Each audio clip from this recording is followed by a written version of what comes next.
All right, everybody, this is not a purge video. No, I am here to support Gordon over at I Dig Vinyl. He's doing a contest. He's got a push going on for 500 subs. I think he's at 486 when I last checked. So, Jesus, Mary, Joseph, this is my third attempt at this. I screwed up the first one. And then the second one, I forgot to mention who my two guests were going to be. So I guess you could say I screwed up my second one. So now here we are late in the day, and I'm having a drink. Cheers, Gordon. So if you're not familiar with Gordon, the channel is I Dig Vinyl. This is a great idea for a contest. You know, there's not a lot of original ideas left in the VC anymore. Everything's been pretty much trotted out there by multiple people, multiple times, and I'm guilty just as the rest of you. So, but his concept is a concert festival. You're picking the bands, the location, the date, the people that you're bringing with. I love this idea. So, and I am going to use a multitude of formats here because I'm filming this outside for a number of reasons. One, absolutely gorgeous day, Chamber of Commerce day, as they would say. But my office and music room torn apart because I just completed my purge, and now I'm going to start painting that room, preparation for putting the house up for sale. And we are moving to Arizona. And we are going to be living about 90 minutes southwest of where this festival is going to be held. And the festival, the name of it is the International Society of Progressive Rock. And it was actually, you may not have heard of it, just established 2025. There are only two people in the world who have this t-shirt. Obviously, I'm one of them. Second being Sir David Atkinson, whom I presented this t-shirt to last year at the MGK Bash. This year I will be presenting a third. I'm not sure who I'm going to bestow that upon yet, but I have to figure who is the most, progressive savvy. So let's get to this. So we're going to be holding this, like I said, in Arizona. It's going to be on March 22nd, 2027. In the town of Eloy. So we are right in the middle of the desert, and we are at the perfect time of the year. Late March. During the day it's going to be maybe 75, 80 degrees, no humidity. Virtually no chance of rain because you only get like 10 inches of rain a year there. And sun goes down. At night it's going to get down to maybe 60, 65. So, nobody's going to be too hot. Nobody's going to be too cold. It is ideal, and that's why I'm moving there. So, we're in the town of Eloy. Who do you think should be the opening act? I'm going to tell you who. It should be Eloy. And they are going to do this album, Ocean, from 1977 in its entirety. Now you're saying, who the hell are Eloy? Well, that's what I would have said about a year ago about my buddy Pat over at Close to the Edge. Check out his channel. He's a big fan of them. Talks about them a lot. And he does make a point in his videos whenever he does mention them. He says a lot of people can't get into them because of the vocals. They're a band out of Germany. So even though they do sing in English, the enunciation is not there a lot of times. But I don't have a problem with it. I like the music. The music's outstanding. This it's a concept album, and that's my whole concept. Is these are concept albums. That's my concept within Gordon's concept. Wrap that around your head. Concept about Atlantis and how it's kind of an allegory, and there's a parallel universe or world with the Cold War and everything. I don't know. You'll have to look it up.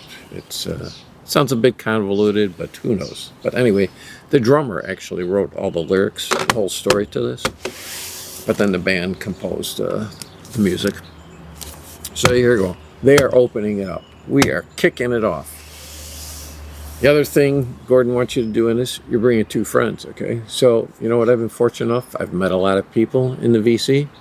Some here in the Chicagoland area, some at the MGK Bash. I met a couple people in Cincinnati, a couple people in Tulsa. So, but Pat, who I had mentioned, who turned me on to Eloy, he lives over in Ireland. He, number 1 on his bucket list is to see the Grand Canyon. So he's coming over, and he's going to get a t-shirt. He'll get a t-shirt for making that trip. He'll be able to take in the sights of the Grand Canyon and then attend the festival. Pat loves his progressive rock, so he's also bringing with him, though, his buddy Kevin. I love Kevin. Kevin is great. Now, Kevin does not have his own channel. I wish he did, but he's on with Pat a lot, and they'll, like, one that they do pretty on a regular basis now is 15 albums we listen to. So that's always very entertaining to watch. But Kevin is funny, he's entertaining, he's engaging, he's very knowledgeable. He has a hell of a collection, so I wish he would start up his own channel, but I don't know why he hasn't, but he should. So, all right, so those are the 2 guys I'm bringing over. Next band coming up on stage, you probably haven't heard of. You know his father very well. That is the band Sound of Contact and their album Dimensionaut. And right there, that's the guy that they're focusing on in the storyline. And this comes on, well, not only is it a limited edition, but it is pressed on cyan blue. And that is the primary blue you use in printing, for those who want to know. Yeah, the red you use is magenta. So there you go. And there's a song on there called Pale Blue Dot, which is supposed to represent the earth. Now you're saying, who's the kid? Who's his father? Well, the drummer is Simon Collins. Yes, Phil Collins' son. Not only does he do the drumming, but he does all the singing. Sounds just like Phil. I mean, much like picture actors, Martin Sheen, Charlie Sheen. Almost sound identical. That is a story about a time traveler.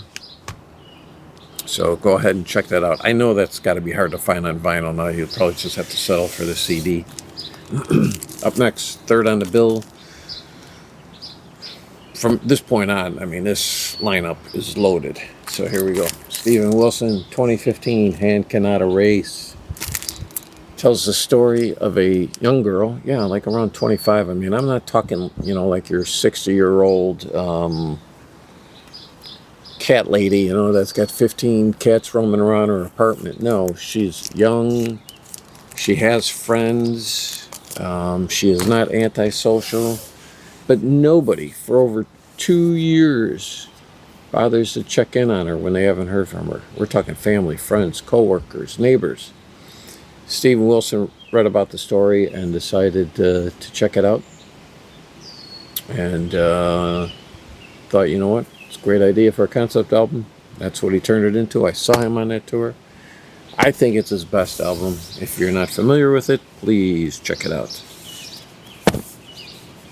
Up next then, Jethro Tull, Thick as a Brick, in the book set format. Came out in 1972. Concept album about that little guy right there, Gerald Bostek, who's a fictional character.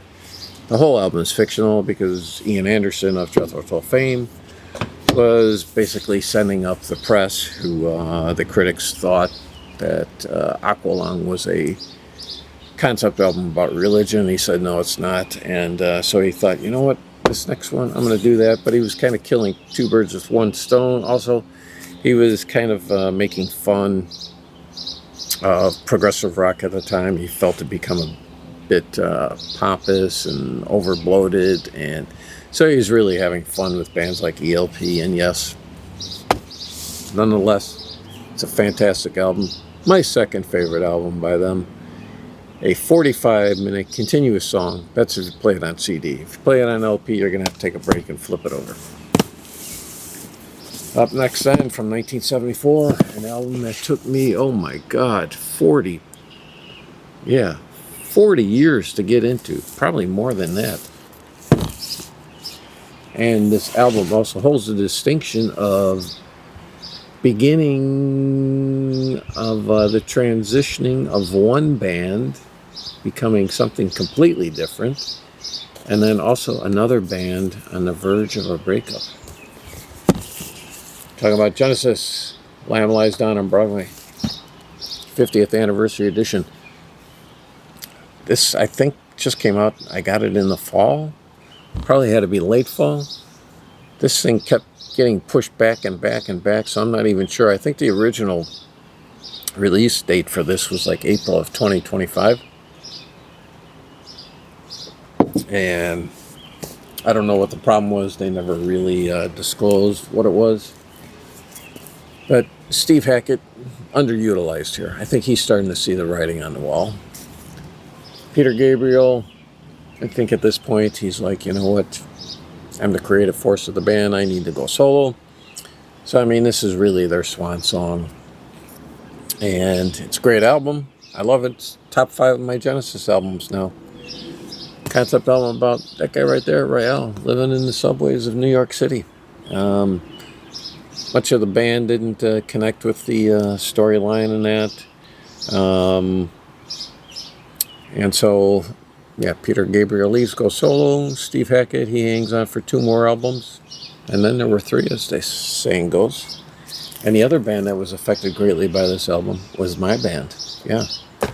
Our drummer, he became infatuated with that album. The rest of us were not into it. We were still at that point playing nothing but stuff like Black Sabbath, Led Zeppelin, Deep Purple, Grand Funk, Blue Oyster Cult, you know. We weren't getting into that yet. So, luckily, we did hang on until up through 77, but I digress. And so now we are approaching the witching hour. And the witching hour is midnight, because that's when our permit runs out, okay? We have to... Power gets pulled at midnight. Nobody's playing anymore. We have to start breaking down and clearing the property. So this band comes on at 11:15. Gonna time it so that the very last chord is played at midnight. Okay? We got the Wolf Moon. March 22nd, 2027. That is a full moon. And who's going to finish it out? Well, I think you can tell by the fact that I've mentioned moon multiple times. Yes, Pink Floyd are going to play in their entirety. Their masterpiece. My favorite album of all time. They are going to play it.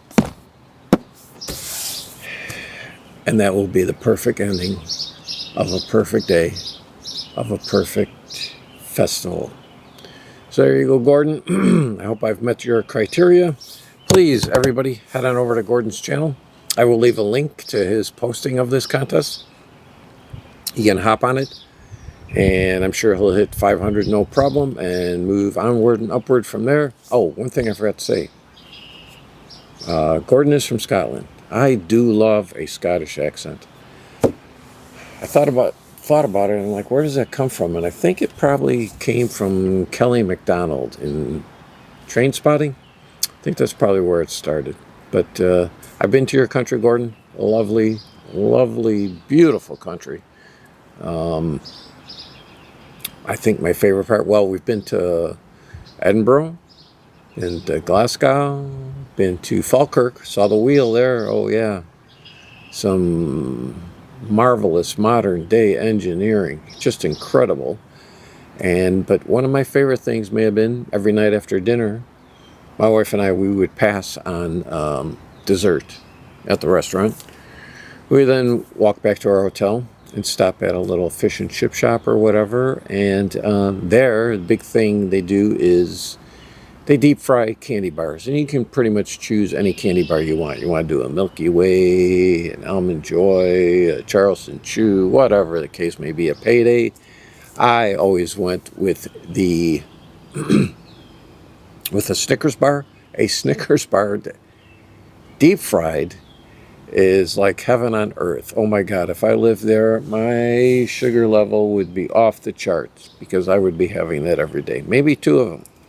So there you go. That is it, everybody. Thank you.